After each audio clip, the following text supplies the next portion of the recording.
Jai Hind everyone, welcome to another video class.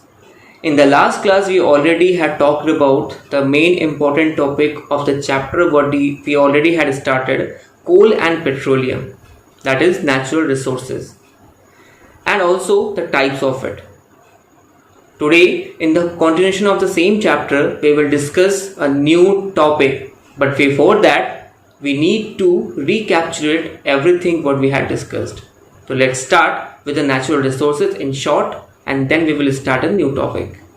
The natural resources is what people can use which comes from the natural environment. For example, we can say air, water, wood, oil, wind energy, natural gas, iron and coal, etc. On the basis of availability, we can categorize the natural resources into two parts, exhaustible and second, inexhaustible. So now when we have an idea about natural resources and the kinds of it, now we can discuss about something new on which our industry depends on, or you can say these are the most important parts of our energy resources. Yes, I am talking about minerals.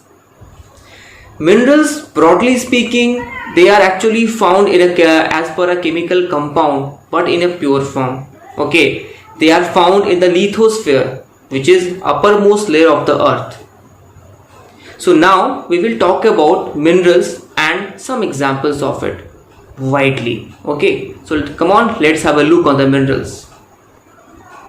If we want to give a definition of minerals, we can say it is a naturally occurring inorganic solid that has a definite chemical composition and an ordered internal structure. Since they are found, or you can say obtained, from lithosphere, which is actually the upper layer of the earth.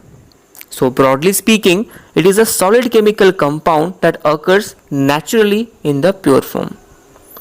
Minerals are mostly commonly associated with the rocks due to the presence of minerals within rocks. For examples of minerals, we can give several names like asbestos, chalcocite, cinnabar, stibnite, galena, orpiment and gold. Also, there are 7 kinds of minerals we have in our nature. First, silicate, oxides, sulfates, sulfides, carbonates, native elements and halides are all major minerals groups found in our nature. Also important minerals are rock salt, mica, coal, petroleum, metals and their ores, limestone and sand, etc. These minerals were formed due to very slow processes taking place inside the earth.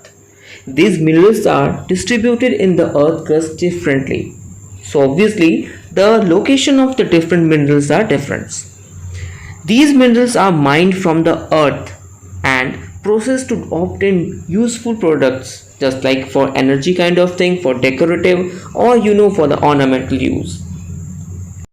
So I hope that this video will helpful to you to understand the basic concept of the minerals, how they occur and which manner we can use these minerals in our daily life. But before ending, I would like to add a point here that these minerals are very limited and they take so much longer time to refurbish, or you can say regenerate. That's why we have to use these kinds of minerals in an economical way, in a very kind of ideal way, so that it could be a last longer and we can use them, we can consume them for a last time, for a long time, you can say. So this is all about the minerals. We will meet in the next video. Thank you and Jai Hind.